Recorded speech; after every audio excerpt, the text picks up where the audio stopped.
La maladie de Menkès est une maladie multisystémique qui concerne le métabolisme du cuivre. Elle est due à une mutation dans le gène ATP7A impliqué dans le transport du cuivre.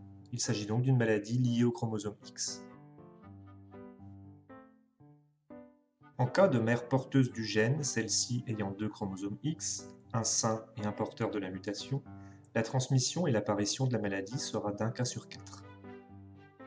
Dans le cas d'une transmission chez la fille, le deuxième chromosome sain prendra le relais et la maladie ne se déclarera pas.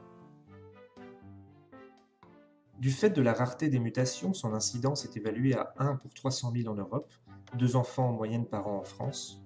Toutefois, ces statistiques sont sous-évaluées en raison d'une difficulté à poser le diagnostic. Revenons au gène ATP7A. Celui-ci code pour une protéine de transport du cuivre qui permet le fonctionnement des enzymes cuivrodépendantes. Les signes cliniques observés correspondent aux différents déficits de ces enzymes.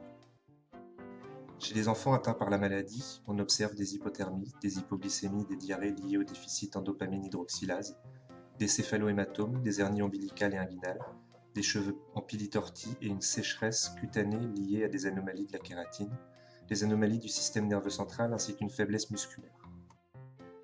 Dans le système nerveux central, la carence au cuivre exacerbe la disparition des cellules. Cela entraîne des crises d'épilepsie et une dégénérescence neuronale.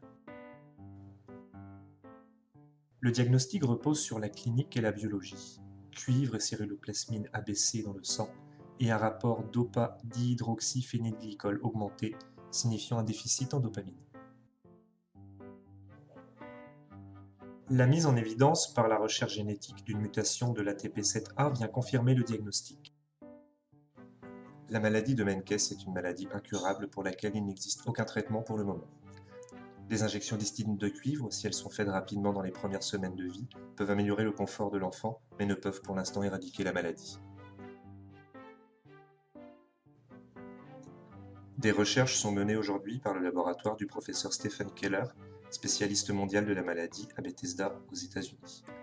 Une association histidine de cuivre thérapie génique commence à donner des résultats encourageants, mais nous sommes encore loin des essais cliniques sur patients.